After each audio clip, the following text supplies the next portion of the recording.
Hello players, I've got a little spare time on my hands, so I thought I would kind of do a super deep gear dive into my bag. I've never done this type of thing before. For those of you out here there that are kind of gearheads, hopefully you find some interesting stuff in this video. There's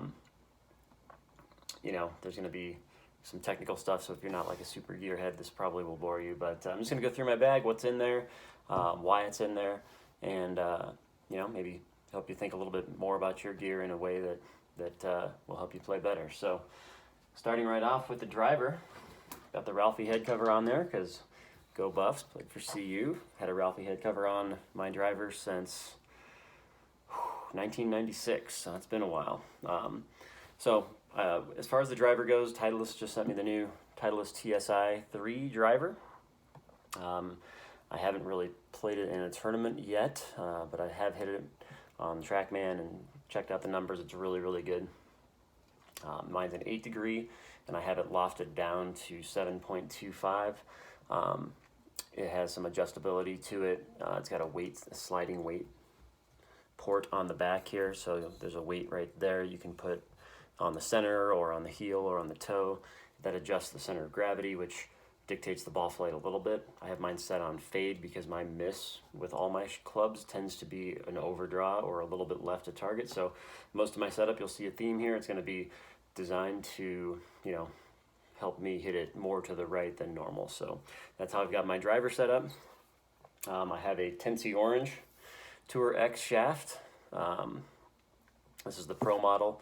It's kind of an aftermarket shaft. It's counterbalanced, feels really good, and I've got it tipped in half an inch on this side. That helps reduce spin, makes it a little stiffer, so this thing plays pretty stiff. And then total length is 44.5 inches versus typical drivers you buy off the shelf are going to be 45.5, so this is 1 inch short. For me, historically, I struggle with keeping it findable, so I've done everything I can over the last few years with all of my long clubs to help keep them in play a little bit more. With the trend on tour, I might find a long shaft, like a 47, 48 inch shaft, just to experiment. It seems to be the way the tour is going, but at least as of now, this is the gamer. My stock yardage on this good drive goes about 310 in the air, 340 total or so if I hit it good. And this one spins at about 2200, which is really good. I tend to struggle with a little bit high spin, so 2200 for me is really good. Next up, I've got my 3-wood. This is what's in the bag. It's a 16.5 degree TS3, which is the older model. Titleist did send me the new one, the TSI 3. They sent it in 15 degrees. I'm probably going to exchange it, so I haven't hit it yet or anything. I'm just going to exchange it for the 16.5. Because for me, a 3-wood, I don't want a 3-wood that goes as far as possible. My 16.5, I also have it tipped a half an inch to make it stiffer, and it's an inch short as well. I really want to emphasize findable with my 3-wood, and with the setup that I have now, 16.5 at an inch short, that goes about 290 or so, 285 in the air, 295, something like that. If I got much more out of it, then it would start to kind of be redundant with my driver to an extent. And certainly I don't really go for par 5s if I'm over 300 very, very often. So I'm looking forward to putting the TSI 3 into the bag. Shaft-wise, I've got a even flow, extra stiff, 75 gram. It's a low spinning shaft, just to try to keep the ballooning off of it. I tend to hit these kind of high. So with 3-wood, I don't really want it to balloon too much because I'm mostly hitting this off the tee. I don't really want it to float in the air. I want it to be kind of a driving shot. So that's the setup on the 3-wood. I have it knocked down from 16.5. I have it knocked down to 15.75, which puts a little fade bias on it. And both of these drivers, or 3-woods, I'm sorry, they both have a sliding weight as well. This one's has a port with a polarized weight in there, and this one has like a little slider on the bottom, and maybe you can see that. So you unscrew that, and there's a little weight there that you can put heel or toe side to change the bias of your ball flight a little bit. I'm going to set mine up on fade just to minimize the overdraw miss that I have. In the hybrid slot, I actually have 2 clubs. got a 3 iron and a 3 hybrid. This is the only non-Titleist club in the bag at the moment. Just haven't found, I mean, Titleist makes great hybrids, and you know, I just find that this one, I've got it set up in such a way it just launches really high. It's a Callaway Apex. It's an old one.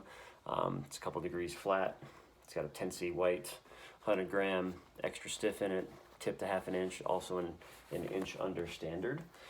For me, this spins a whole lot, which is actually good on a hybrid, for me at least. I want it to have some stopping power if I'm hitting it into a green. I carry that about 265 on a good shot, and then it just kind of lands and stops. So, you know, if I'm hitting it into a green on a par 5 or a long par 3, it's going to land and stop. If I'm trying to hit a fairway with it, I can carry bunkers or trees or anything like that and just kind of lands and comes down and lands soft, which is great. Some days, though, I'll put this one in the bag. This is the Titleist U500 utility. It's like a driving iron. It's hollow. It's got a port right there. So this replaces their TMB, but it's a really nice, doesn't have much offset for a driving iron. Looks really, really good. This is for courses or days where I might need more of a stinger style shot, like a low bullet off the tee. This one carries about 250, but it rolls out way more. So it ends up going about the same distance as my hybrid. But on days where it's really windy, or maybe it's like a real tight tree line and I just want like something that's just a low bullet that's gonna run out on firmer fairways, this is the one that goes in the bag. It's not all that great for hitting into greens because it doesn't go as high or spin as much. So, you know, that's when I'm choosing which one's going to go in the bag. Most of the time the hybrid's in there because it just has more overall utility. But windy days, dry conditions, really narrow tee shots on courses, this one's a little more of a fairway finder. All of my irons, including this one, have KBS Tour X shafts, tipped a half an inch to make them stiffer. I play my irons a half an inch over Titleist standard, 2 degrees flat. Once again, that just helps minimize the left bias, and it fits my swing and my lie angles just right. I played Golf Pride MCC +4s, mid-size, on the grips. I like the less taper on the right hand. That's what the +4 signifies. It allows me to choke down without feeling like the grip gets real small if I do need to choke down on a shot. So that's the driving iron. Doesn't get a lot of action, but it's good to have. Now the irons. I played Titleist 620 MBs. That's their muscleback. They're beautiful. Really, really clean. Well, I mean, I should have cleaned this one, but really clean lines, real traditional shaped, not much offset. They're forged. Same shaft and grip as all the other ones. I play my irons, like I said, 2 degrees flat. And then a lot of people ask me about the weight on the back. So these are not heavy. Okay, that's the first thing.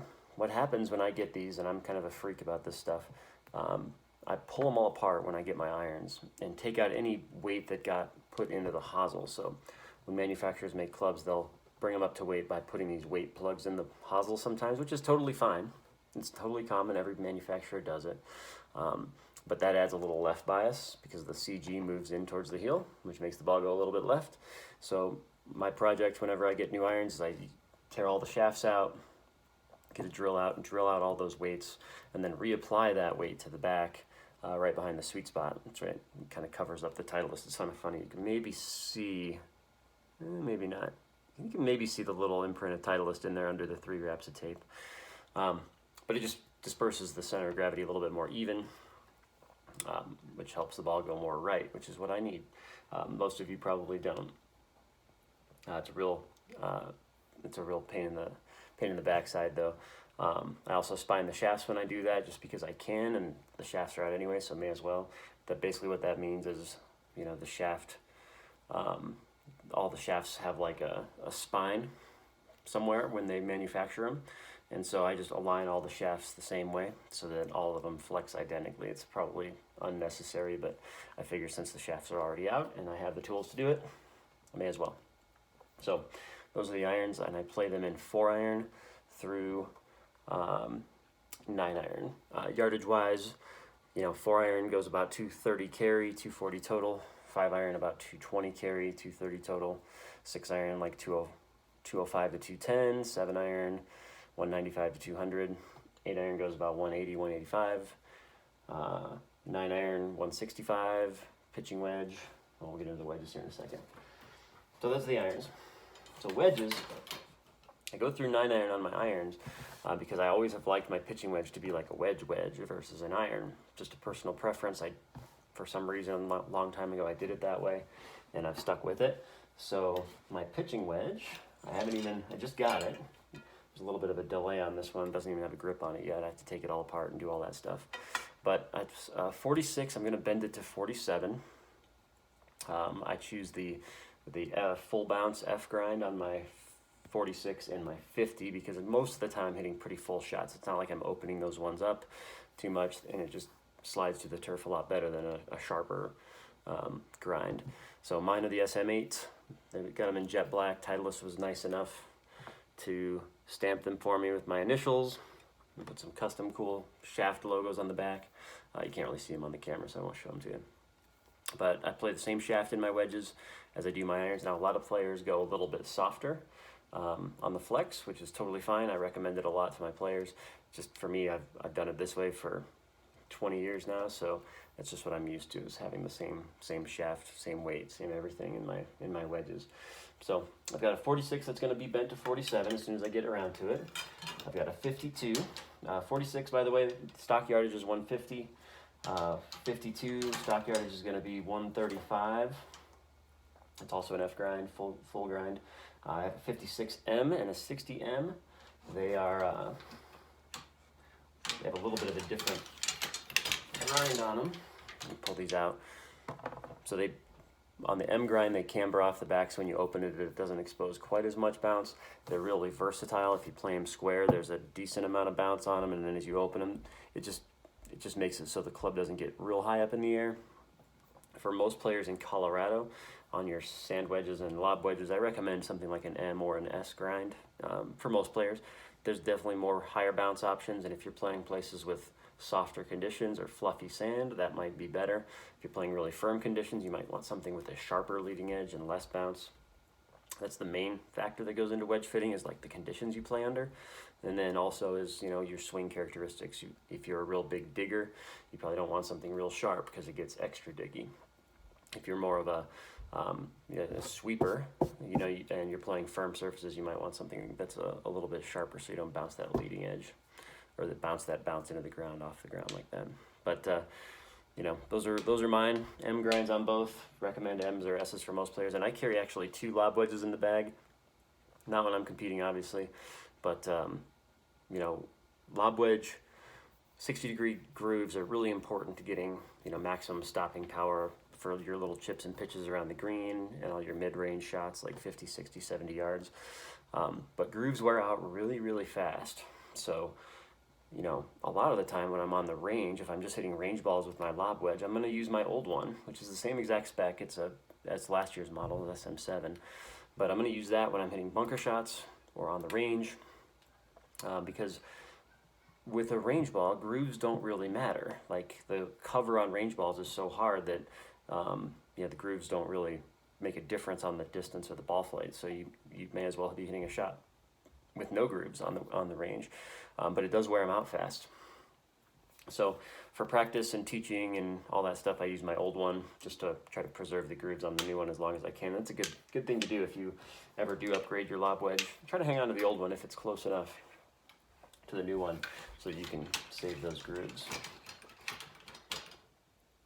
Finally, the putter. I just kind of went back in time on the putter. I've been putting with a TaylorMade, which is awesome, and I might go back to it still. I've been putting with it for like 10 years. But this year I just wasn't feeling it all that much. So I decided to go back in time to the putter that I used in the 2000s when I was trying to play for a living. This is a old school, beautiful, beat up Titleist Trillium Newport 2. It's a little bit shorter than my TaylorMade. The grip is really tiny. The whole thing is way lighter, more just a lot lighter weight to it. This is the club that I used when I was playing full time. Got me through first stage of Q school back in 2005, 2006, and that's been in the closet for about 10 years. But I was just not putting as well as I wanted and decided to bust it out and see. So I've played played this now for the last month or two. Played my last couple tournament rounds with it. I'm gonna probably stick with it for, give it a fair shake over the next couple of months. I've got a few tournaments maybe in the off season, but haven't decided yet which one's gonna go in the bag for the summer. But I'm giving this one a shot. So last thing in the bag, not super geary, but I got my alignment rods. Good for all kinds of stuff. I use them all the time in teaching, obviously, but you can use these to, check your alignment, keep your alignment in check on the range. You can use them for tons of different drills. I do have a cover on mine because the edges can get, stuck up underneath your head covers of your driver, 3-wood, hybrid, stuff like that, and it can scuff up the crowns of those. So just put a cover on them that way. Keeps everything nice and protected. But that's what's in the bag. That's what's in the bag for me. That's why it's in the bag. You'll notice some trends in my bag. Things are designed to be findable. Things are designed to minimize the left miss for me, just because that's my tendency. But hopefully this gives you some thought or gives you some ideas for how to think about your bag. And if you have any questions about what's in mine or how I can help you with yours, we've got new gear coming from Callaway and TaylorMade. Should be in February. We should be also getting the new Titleist TSI drivers and fairwoods in for fitting here any day. So if you're looking to get fit for anything, for holiday gifts or for going into next year, let me know and we'll come up with a game plan and a time frame and get it going. Thanks again.